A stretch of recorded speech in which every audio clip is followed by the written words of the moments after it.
Sexta-feira, 12 de maio. Veja a 17ª edição do ciclo de casos do Prêmio Marketing Contemporâneo na Universidade Veiga de Almeida.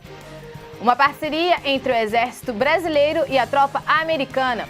A vitória presidencial do centrista francês Emmanuel Macron. E ainda a final brasileira do concurso internacional de comunicação e ciência, realizada no Museu do Amanhã. Essas e outras notícias você confere agora no TV Uva Notícias.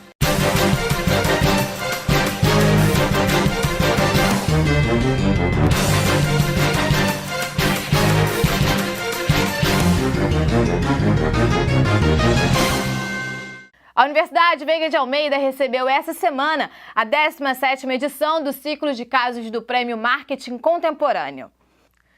O evento contou com a presença de representantes de marketing e criação das empresas Amil e Cerveja Rio Carioca e também contou com apresentações de campanhas publicitárias. Confira!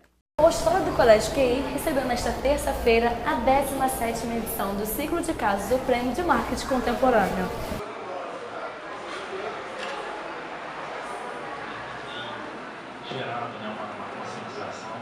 O evento contou com a presença de Luiz Periardi, gerente nacional de marketing da Amil, e Gustavo Bastos, CEO e diretor de criação da Cerveja Rio Carioca. Com agilidade, com muita criatividade e ousadia, você ocupa um espaço que nem sempre você necessita de verbas milionárias para fazer, porque você cria um engajamento com o público, você cria uma expectativa de qual será a próxima peça. O interesse das pessoas pela marca acaba se tornando um veículo para a mensagem se espalhar, para o conceito se espalhar. É exatamente assim que a gente faz para a Rio Carioca. Conscientização, alertando os pais sobre a importância da alimentação, da atividade física e das consequências de um programa como esse já é um grande papel que o marketing pode fazer. Então, hoje já não existe mais essa divisão de digital, offline. Assim, a gente vive num mundo onde tudo é digital. E as redes sociais, sem dúvida, quando são bem utilizadas, elas são uma alavanca para a gente transmitir a informação, transmitir as mensagens que a gente quer. Henrique Vieira, conselheiro da Associação Brasileira de Marketing e Negócios, fala sobre a importância de eventos como esses nas universidades. A principal questão é você estar na frente de profissionais que estão fazendo o dia a dia do mercado. Reconhecer o que está sendo feito agora é uma espécie de visualização de filmes que vão fazer parte da vida de vocês. Transmitindo experiências de sucesso, a Universidade Veiga de Almeida produz esses eventos anualmente, enriquecendo assim o anuário acadêmico. Trazer essa discussão eu acho extremamente saudável, né? Um aprendizado vivo, em que a gente debate algumas questões em sala de aula, mostrando esses exemplos e ainda trazendo essa interlocução que pode acrescentar muito. Já no Campus Barra, outro evento promovido pela universidade.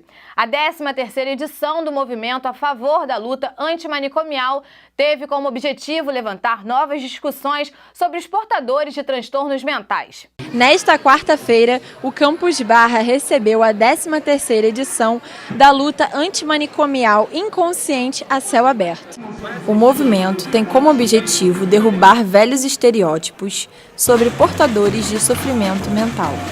A reforma psiquiátrica tem um objetivo de fazer com que o louco possa voltar ao laço social. A liberdade é terapêutica, o asilamento não é terapêutico. A arte tem um papel fundamental para o tratamento de doenças psicológicas.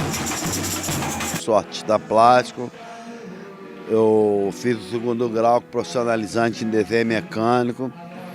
Eu tinha uma vida normal, mas fui me envolver com drogas e acabei caindo no fundo do poço. Nas portas da faculdade, prestando exame vestibular, tive um surto. Hoje eu estou liberto das drogas, restaurado do meu problema e vivo de arte. É tudo para mim. O evento durou das 8 às 20 horas e ocorreram debates, palestras e apresentações de teatro, cinema e música. O Dia das Mães está chegando, mas são os comerciantes que esperam ansiosos pela comemoração.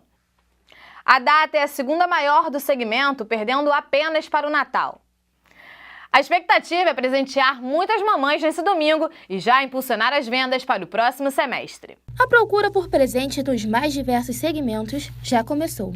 As promoções e propagandas estão todas voltadas para a mesma data, o Dia das Mães. Os comerciantes relatam que, devido à grande crise econômica enfrentada pelo Brasil, o número de vendas tem decaído muito em relação ao ano passado. Ano passado foi bem melhor. Aí chegou terça-feira vazio, quarta vazio, quinta, uma queda de quase 40% comparado com 2016.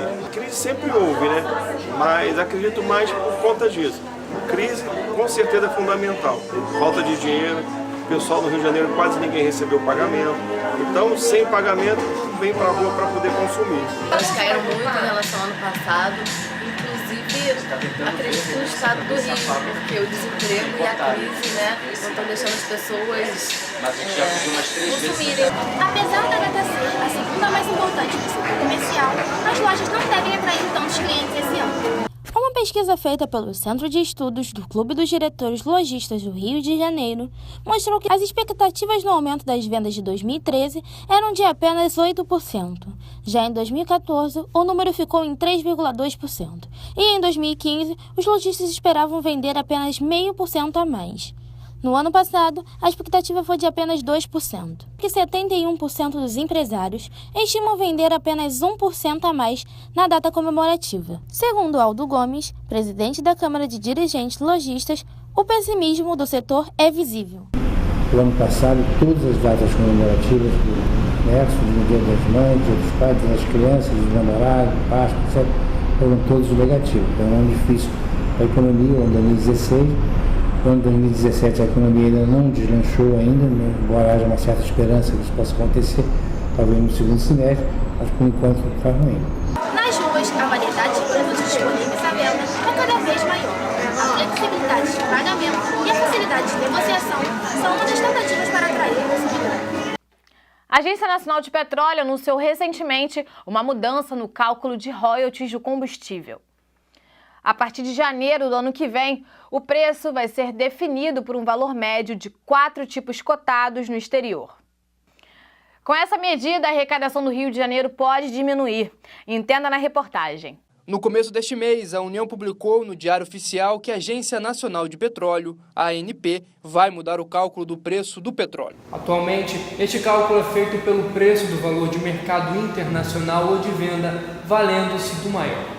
A medida vai valer a partir do dia 1º de janeiro de 2018. O preço vai ser definido pelo valor médio de 4 tipos de petróleo cotados no exterior. Vai ser feita uma análise física-química de cada campo e com os dados as concessionárias irão definir qual é o tipo de petróleo. Depois a ANP vai comprovar os tipos indicados por cada empresa para compor a cesta padrão. Procurada por nossa reportagem, tanto a ANP quanto a Petrobras não podem comentar sobre essa decisão no momento. Essa decisão ocorre no momento em que o Estado pede ao Supremo Tribunal Federal uma revisão dos royalties e da autonomia da ANP para definir critérios de fixação do preço mínimo. Essa sentença pode acabar diminuindo ainda mais a arrecadação dos royalties no Estado. Tropas brasileiras fizeram um convite ao exército americano para um treinamento na Amazônia.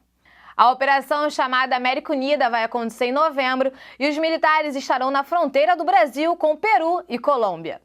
Os Estados Unidos, que atualmente é a maior potência bélica do mundo, vai aperfeiçoar os seus métodos de combate com o exército brasileiro.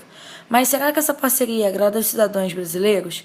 Nossa equipe foi às ruas para ouvir as pessoas. Eu não sei se seria uma boa ideia, porque o Brasil, o país, ele não é de fato assim, um país belicista, ele não investe muito na guerra ou na iminência, na preparação de soldados para uma guerra iminente ou algo desse gênero. Então, eles já têm uma mentalidade achando que a Amazônia é deles. Então, não é uma coisa ruim, mas tem que ser uma coisa pré-estabelecida, algo por escrito, que é apenas um treinamento por um período, e após esse período eles irão retornar. Mas também seria algo ruim politicamente, porque devido aos políticos, sendo a eleição chegando, tudo vindo agora para o Brasil, o Trump com essas medidas dele, mesmo ele agora tendo medidas diferentes do que ele falou na época da campanha dele, seria uma visão ruim para o Brasil. Eu acho que isso pode ser uma improvisação realmente política do Trump para poder fazer uma jogada política, poder promover a situação do país dele. As tropas americanas foram convidadas pelo Brasil para um treinamento na Amazônia. A operação, que é chamada de Amazon Log 2017, é um exercício de logística multinacional e é planejada e coordenada pelo Comando Logístico do Exército Brasileiro desde agosto de 2016. Segundo o Exército Brasileiro, o exercício será realizado no período de 6 a 13 de novembro de 2017, na região de Tabatinga, na Amazônia, tríplice fronteira do Brasil, Colômbia e Peru. Em nota, o Exército Brasileiro afirmou que dentre os principais objetivos destacam-se empregar um sistema logístico em um quadro de ajuda humanitária em regiões remotas e com pouca infraestrutura, e buscar a interoperabilidade e soluções de logística coletiva em países de fronteira. Essa não é a primeira parceria entre as Forças Armadas brasileiras e as tropas americanas. Em 2016, as marinhas de ambas as nações realizaram um treinamento para os Jogos Olímpicos Rio 2016 contra o antiterrorismo. No último domingo, a França elegeu um novo presidente, Emmanuel Macron. É o mais jovem governante eleito pelos franceses e já era apontado como vencedor nas pesquisas. Confira agora as expectativas para esse mandato na reportagem de Luana Souza. No último domingo, a França foi às urnas escolher o novo presidente. Em um país onde o voto não é obrigatório, 76% dos eleitores compareceram no segundo turno, um número inferior ao dos anos anteriores. Emmanuel Macron, o candidato de centro, venceu Marine Le Pen, de extrema-direita, do tradicional partido da Frente Nacional.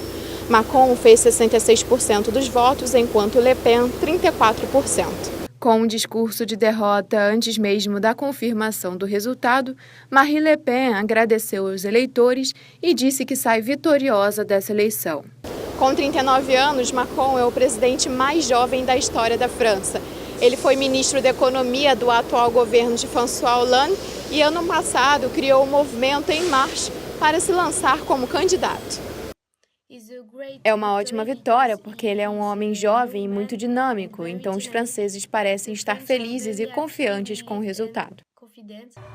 Entre as promessas de Macron estão a luta contra o terrorismo, o engajamento na União Europeia, a acolhida aos refugiados e reduzir os impostos sobre as empresas. Claro que Emmanuel Macron precisava acenar para o empresariado, né? Precisava prometer ao empresariado uma redução de impostos. A sociedade francesa, a França, é o país com a maior carga tributária do mundo.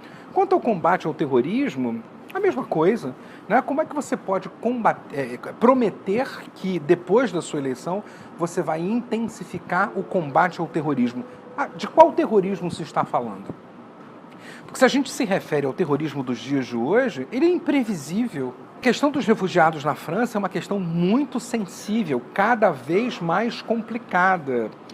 Há uma sociedade imigrante francesa que já está na sua terceira geração. Essa onda migratória que chega na Europa, ela é uma onda que é encarada por essa sociedade migrante, que é a sociedade europeia, e especialmente no caso francês, de forma muito afetiva. A sociedade francesa não tem consenso com relação aos refugiados, justamente porque uma boa parte dessa sociedade é de imigrantes, que não é mais imigrante. São netos de imigrantes que não se sentem imigrantes, mas que, ao ver esse problema dos refugiados, tem uma espécie de revival do que foi a vida dos avós. No discurso de vitória, Macron reafirmou os compromissos assumidos em campanha, agradeceu o apoio dos eleitores e pediu votos para as eleições legislativas que vão acontecer nos dias 11 e 18 de junho. Eu vou servir a vocês com fidelidade e confiança que depositaram em mim. Eu atenderei vocês com amor. Viva a República, viva a França! Nós esperamos que ele siga com seus projetos e promessas, nós acreditamos nisso. Sobre a relação Brasil e França, o professor André Sena aposta que será de continuidade. A relação França-Brasil é uma relação que sempre foi muito positiva e sempre progrediu para aumentar. Do ponto de vista das trocas culturais, sempre foram países muito intensos, França e Brasil, e eu não acho que haja um distanciamento nesse sentido e nem nas relações diplomáticas entre a França e o Brasil. Diferentemente do que acontece no Brasil, onde o presidente eleito só toma posse no ano seguinte, na França isso acontece na semana seguinte.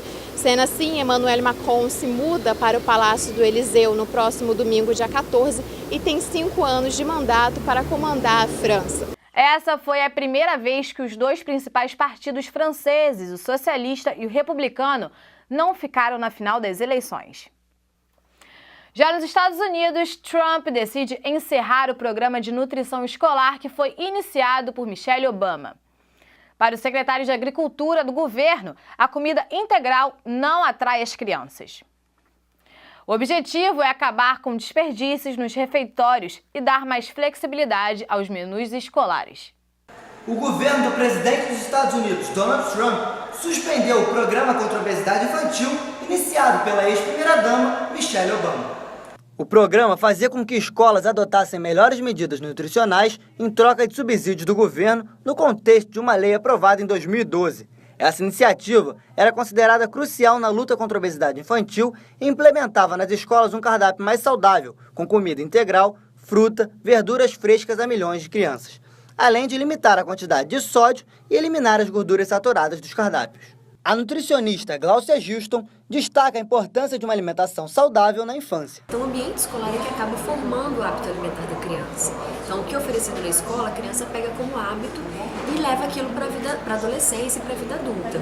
Então, se a criança ela forma o hábito alimentar dela baseado em alimentos industrializados, uma alimentação não saudável, a longo prazo ela tende a repetir esse hábito e aí ter as complicações para a saúde. Segundo o Departamento de Agricultura, estas medidas alimentícias custavam 1,2 bilhão de dólares aos distritos escolares e aos estados nos últimos 5 anos.